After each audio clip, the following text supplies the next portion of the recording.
लेकिन बताओ कि खोज का तोहरा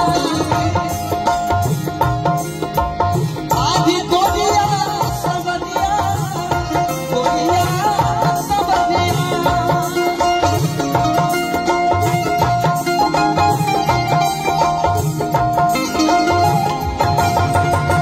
कि खोज का तोहरा गोरिया सबदिया अरे कौन दिशा में धैली कौन गगरिया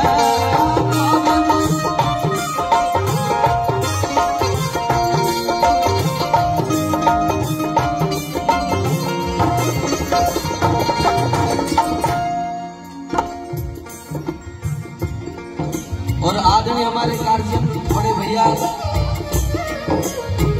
आदरणीय धर्मेंद्र भैया जी, धर्मेंद्र सिंह जी और लुट्टू भैया जी, आप लोगों की तरफ से मेरे लिए आशीर्वाद मिला। मैं दिल से वंदन सादर प्रणाम करता हूँ।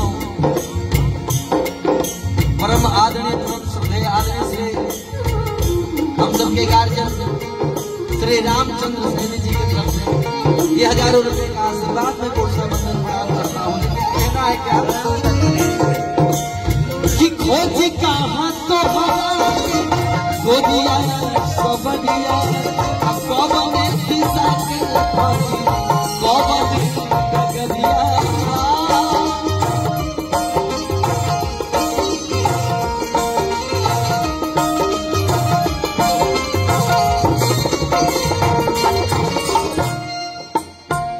और आशीर्वाद मिला मेरे गार्जियन हृदय से वंदन करता हूँ।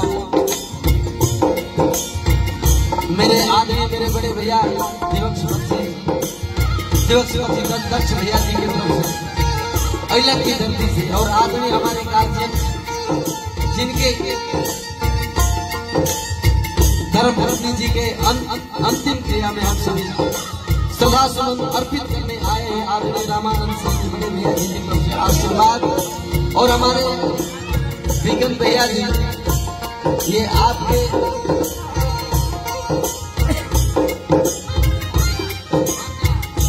हमारे आदरणीय विगन भैया जी आपके भांजे छोटे बबुआ की तरफ से ये पुरस्कार बहुत बहुत दिल से आशीर्वाद और आदरणीय दक्ष भैया जी की तरफ से पूरी टीम के लिए पुरस्कार आया है। गुरु से वंदन सादर प्रणाम करता हूँ। कहना है क्या